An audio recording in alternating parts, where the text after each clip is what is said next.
Assalamualaikum warahmatullahi wabarakatuh. Pada video kali ini, saya akan menjelaskan bagaimana ilustrasi dari transaksi entitas induk dan entitas anak, yaitu aset tetap.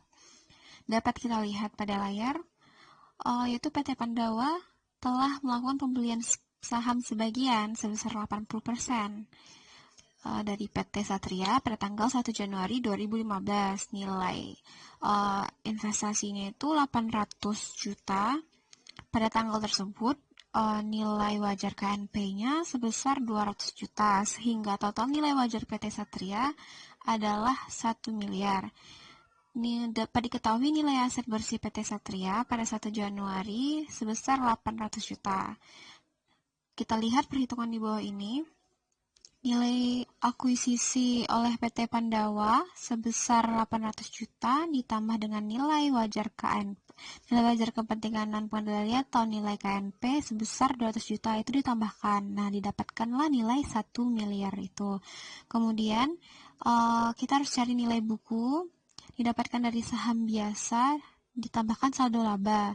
Nah, nilai saham biasa dan saldo laba ini bisa kita lihat di neraca saldo.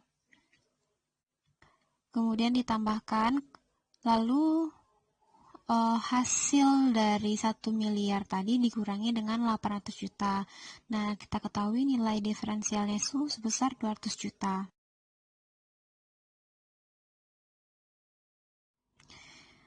Setelah kita dapat nilai diferensial sebesar 200 juta tadi, kita ketahui bahwa ada perbedaan antara nilai wajar dan nilai buku beberapa aset sebesar 150 juta, sedangkan sisanya merupakan goodwill. Jadi, ini ada penjabarannya. Persediaan ditambah tanah ditambah bangunan itu 150 juta yang disebutkan di soal. Kemudian ada goodwill 50 juta. Jadi totalnya adalah 200 juta. Di slide ketiga ini merupakan neraca saldo dari kedua perusahaan, yaitu PT Pandawa dan PT Satria. Jadi ada banyak akun dari mulai kas sampai dengan dividen diumumkan, dan totalnya ini harus balance. Nah, pada slide kelima ini kita diberitahu ada beberapa informasi tambahan, yaitu ada 6 informasi. Yang pertama itu PT Satria itu melaporkan laba bersih dan mengumumkan dividennya. Yang kedua itu penjualannya itu kepada PT Satria atau penjualan downstreamnya itu sebesar 400 juta. Terus APP-nya itu 250 juta. Nah, kalau gitu kan untung 150 juta, namun persediaan tersebut baru terjual 40%. Yang ketiga itu dalam penjualan PT Satria terdapat penjualan kepada PT Pandawa. Nah, bisa kita lihat di sini adalah upstream atau penjualan dari anak ke induk sebesar 200 juta dengan pokok penjualan sebesar 80 juta, dan kita ketahui bahwa ada keuntungan sebesar 120 juta. Namun, persediaan tersebut belum terjual seluruhnya. Yang keempat, itu ada PT Pandawa menyewakan peralatan kepada PT Satria. Jadi PT Satria itu membayar sebesar 26 juta dan belum dibayar. Kemudian yang kelima, PT Pandawa menjual tanah kepada PT Satria. Ini downstream seharga 650 juta dan dibeli PT Pandawa kepada pihak ketiga dengan pihak ketiga seharga 625 juta. Jadi dapat keuntungan 25 juta. Yang keenam, pada 31 Desember PT Satria menjual peralatan kepada PT Pandawa. Ini upstream seharga 140 juta. Terus PT Satria ini menggunakan peralatan itu selama 3 tahun. Kemungkinan peralatan itu masih digunakan 5 tahun lagi. Jadi peralatan tersebut diperoleh dengan harga 240 juta dan diperkirakan pada akhir masa penggunaannya adalah 0. Jadi akumulasi penyusutan itu 8 tahun dan menggunakan penyusutan metode garis lurus. Kita lihat prosedur konsolidasian tahun 2015 dengan informasi yang kita dapatkan tadi. Kita carilah satu persatu, kita uraikan. Nah, PT Pandawa mencatat investasi di PT Satria dengan menggunakan metode ekuitas, maka pencatatan yang dibuat adalah sebagai berikut. Nah, tadi PT Pandawa mengakuisisi PT Satria. Harga akuisisinya itu 800 juta. Dibuat jurnal investasi pada PT Satria di kas sebesar 800 juta. Kemudian di akhir tahun dibuat jurnal lagi. Cara mencarinya itu 400 juta. Informasinya udah disebutkan di nomor 1 tadi. 400 juta dikalikan 80%. Kenapa? Karena 80% itu merupakan persenan kepemilikan PT Pandawa. Jadi didapatkan 320 juta. Kemudian dibuat jurnal lagi karena di informasi tambahan itu PT Pandawa juga mengumumkan dividen. PT Satria mengumumkan dividen. Jadi PT Pandawa itu mendapatkan 80%-nya. Yaitu cara mencari itu 100 juta dikali 80%. Dapatlah 80 juta, dijurnalkan kas pada investasi pada PT Satria. Jadi persediaannya itu menyebabkan munculnya diferensial sebesar 25 juta. Itu dijelaskan tadi di informasi tambahan. Jadi seluruhnya itu diamortisasi. Sedangkan bangunan memiliki sisa umur manfaat 10 tahun. Jadi diferensialnya itu akan diamortisasi selama 10 tahun. Nilai amortisasinya itu 5 juta didapatkan dari 50 juta nilai selisih, nilai apanya tuh? Nilai diferensialnya, kemudian dibagi 10 tahun, dapatlah 5 juta per tahun. Jadi itu setiap tahunnya nilainya 5 juta. Terus pada tahun 2015 tidak terdapat penurunan nilai atas goodwill sehingga amortisasi diferensial harus dicatat untuk tahun 2015 sebesar 30 juta. Jadi 25 juta dari diferensial nilai amortisasinya si persediaan, terus 5 juta dari bangunan. Itu dicatat per tahun. Pada tanggal 31 Desember dibuat lagi jurnal amortisasi diferensial. Didapatlah ini jurnal bagian laba atas PT Satria pada investasi pada PT Satria sebesar 30 juta. Karena transaksi persediaan downstream, PT Pandawa itu memperoleh keuntungan sebesar 150 juta. Nah, kalau penjualan downstream itu nggak dibagi ke anak entitas, jadi untuk induk aja. Kita ketahui tadi nilai penjualannya 400 juta dikurangi HPP-nya 250 juta. Ini informasi tambahan nomor 2 ya. Terus sampai akhir tahun 2015 persediaan tersebut baru terjual 40%, sehingga baru dapat keuntungan 150 juta. Jadi karena masih ada sisa, jadi 150 juta itu dikali 60%. Sisanya dari 40% tadi didapatkanlah keuntungannya belum terrealisasi sebesar 90 juta.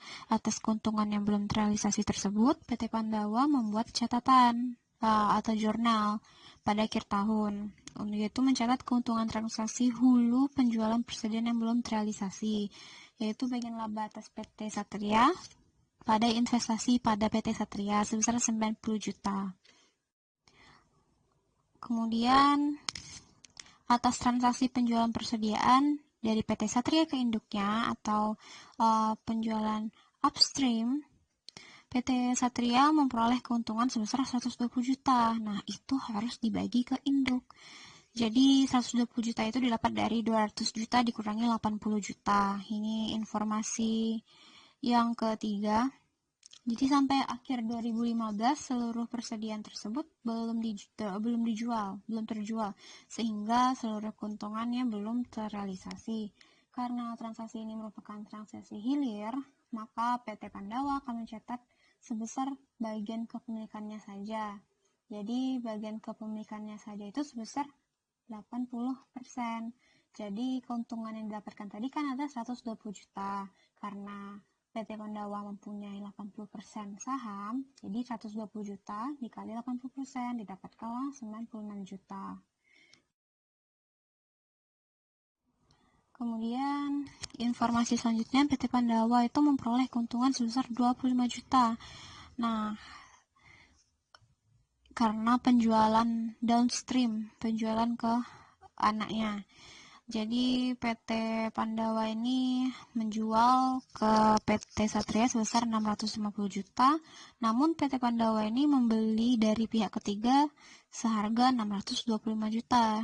Kalau gitu kan PT Pandawa untung 25 juta atas tanah yang dijualnya ke si PT Satria itu. Nah, tanah tersebut masih dimiliki oleh PT Satria sampai akhir 2015, sehingga seluruh keuntungannya itu belum terrealisasi. Jadi dicatatnya itu di akhir tahun seperti ini. Bagian laba atas PT Satria pada investasi pada PT Satria. Kemudian informasi selanjutnya, pada 31 Desember 2015, PT Satria tersebut menjual peralatannya kepada PT Pandawa. Ini upstream, penjualan dari anak ke induk. Pada tanggal penjualan tersebut, nilai tercatat peralatan tersebut adalah 150 juta. Kita ketahui tadi itu nilai penjualannya itu adalah 240 juta, terus HPP-nya itu 90 juta, untungnya 140 juta. Kemudian harga jualnya itu 140 juta, sehingga PT Satria membukukan kerugian sebesar 10 juta, karena transaksi ini merupakan transaksi hilir. Jadi PT Pandawa itu mencatat sebesar kepemilikannya aja. PT Pandawa itu punya saham 80% kan. Jadi karena kerugiannya itu 10 juta dikali 80%, maka di jurnal hanya 8 juta saja. Jadi setelah kita olah informasi di atas, yang tadi di slide tadi, ini adalah kayak singkatannya berupa buku besar investasi PT Satria dan bagian labanya per 31 Desember. Jadi nilai investasi PT Satria itu pada PT Satria itu kita tahu nilai akuisisinya, nilai pembeliannya itu 800 juta, kemudian laba bersihnya 320 juta didapatkan dari 400 dikali 80%. Kemudian di sisi kredit itu ada dividen, amortisasi diferensial, keuntungan belum terrealisasi sebesar 90 juta, 96 juta, 25 juta. Kemudian ada kerugian belum terrealisasi. Jadi 800 juta ditambah 320 juta ditambah 8 juta dikurangi yang sebelah kredit, itu didapatkan 813 juta. Terus bagian laba atas PT Satrianya itu kita tahu labanya tadi itu 320 juta, kemudian ada kerugian belum terrealisasi sebesar 8 juta, kemudian itu ada amortisasi, kemudian ada keuntungan belum terrealisasi sebesar 90 juta, 960 juta, tambah 25 juta, itu ditambahkan amortisasi sama keuntungan belum terrealisasi, kemudian dikurangkan dengan laba bersih ditambah kerugian belum terrealisasi, didapatkan 93 juta. Nah, setelah itu kita cari jurnal eliminasinya. Yang berikut adalah tabel perhitungan jurnal eliminasi. Saldo awalnya tadi 640 juta, kan kita tahu nilai investasinya itu 800 juta, karena PT Pandawa itu punya saham sebesar 80%, nah itu dikalikan 80% dapatnya 640 juta. Kemudian karena si anak itu hanya punya 20%, jadi 800 juta dikali 20 juta, jadi PT Satria hanya berhak sebesar 160 juta. Terus saham biasanya itu 500 juta. Kemudian laba bersihnya kita tahu 400 juta awalnya, kemudian dibagi sesuai porsi masing-masing. PT Pandawa 80 juta, jadinya mendapatkan porsi sebesar 320 juta, dan kepentingan dan pengendali atau PT Satrianya itu 80 juta. Terus dividen yang diumumkan itu 100 juta, karena PT Pandawanya itu punya saham sebesar 80%, nah dikalikan 100 juta dikali 80%, gitu. Terus saldo akhir, saldo akhir itu saldo awal tambah laba bersih kurang dividen, dapat saldo akhir. Begitu pula dengan KNP. Terus kita tahu dari jurnal-jurnal tadi, keuntungan yang belum terrealisasi itu ada 90 juta, 96 juta, sama 24 juta untuk KNP. Kemudian ada 25 juta. Kemudian kerugian tadi 8 juta untuk PT Pandawa dan 2 juta untuk si KNP. Kenapa sih di-share? Ya karena itu adalah penjualan upstream. Kalau anaknya dapat rugi, bakal di-share ke induk. Kalau anaknya dapat untung, bakal di-share juga. Tapi tidak dengan sebaliknya. Jadi saldo akhirnya itu disesuaikan, dikurangin. Itu 880 juta, saldo akhir dikurangi dengan keuntungan-keuntungan yang belum terrealisasi. Didapatkanlah saldo akhirnya itu ya tertera 677 juta, untuk KNP 198. Jadi bagian laba atas PT Satria itu 117, bagian laba non pengendali 58 juta. Nah, jurnal berikut kita dapatkan karena untuk mengeliminasi bagian laba dan dividen induk dividen induk dan KNP serta investasi awal. Jadi jurnal itu saham biasa, saldo laba, bagian laba dari PT Satria, terus bagian laba KNP pada dividen diumumkan, investasi pada PT Satria, sama kepentingan non pengendali. Kan tadi di awal kita udah hitung saldo diferensialnya kan dapat 200 juta. Jadi, nah itu dibagi lagi per porsi. PT Pandawa kan 80%, KNP-nya 20%. Nah, dapatlah 160 juta untuk PT Pandawa sama 40 juta untuk KNP. Kemudian diamortisasi. Terus dapat saldo awal setelah amortisasi 136 juta sama 34 juta untuk KNP. Persediaannya sama, diamortisasi langsung, tanah kan nggak diamortisasi, bangunan habis, diamortisasi habis, penyusutannya 5 juta per tahun, goodwillnya 50 juta. Jadi dibuatlah jurnal seperti ini. Jadi persediaan yang diperoleh anak dari induk itu baru terjual 40% kan, jadi keuntungannya itu belum terrealisasi. Jurnalnya itu adalah penjualan pada beban pokok penjualan dan persediaan. Sedangkan persediaan diperoleh PT Pandawa itu belum terjual seluruhnya, sehingga seluruh keuntungan atas penjualannya itu belum diakui di laporan keuangan konsolidasian. Jadi jurnalnya harus dieliminasi dan dibuat sebagai berikut. Penjualan 200 juta, beban pokoknya 80 juta, persediaan 120 juta. Jadi atas jasa sewa oleh PT Pandawa ke PT Satria harus dibuat jurnal untuk mengeliminasi pendapatan sewa dan beban sewa serta piutang-piutang yang disebabkan oleh transaksi tersebut. Jadi jurnal itu pendapatan sewa pada beban sewa, kemudian utang usaha pada piutang usaha.